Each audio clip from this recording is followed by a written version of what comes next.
Chaque année en juin, le plan d'eau d'Usura à Limoges devient le lieu de rassemblement des adeptes du bio. La foire Coccinelle et compagnie est l'une des plus importantes de la région avec une centaine de stands. À ses prémices, il y a 12 ans, il était essentiellement question de consommation.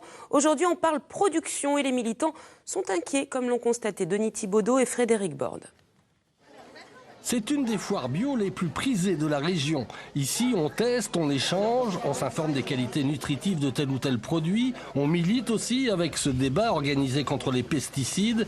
Et surtout, on choisit ses produits en fonction de leur empreinte écologique, comme ces semences à l'ancienne, bien adaptées à la région, mais menacées de disparition. On a des semences, des variétés qui sont très anciennes. Il y a la rave de Trégnac, du Limousin, il y a des oignons de Limoges, il y a des taupards du Limousin en haricots.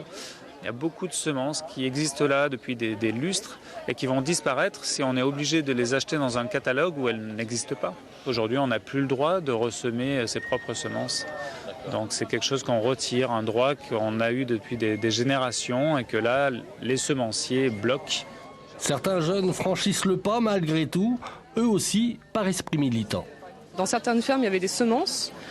Ça, c'est un projet qui m'a bien plu pour ce côté militant. Et du coup, là, je m'installe en Creuse sur une petite partie de la ferme de mes parents pour m'installer en semences et un peu de maraîchage et transformation de légumes. Autre initiative locale, le lancement du Pelou, une monnaie complémentaire tournant en circuit court sur une partie de la Haute-Vienne et des départements voisins.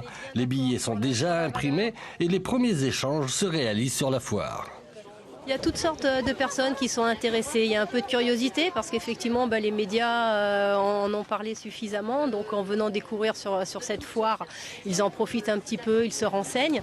S'informer, échanger, mais aussi consommer, une valeur bio qui n'a pas fini de faire des adeptes.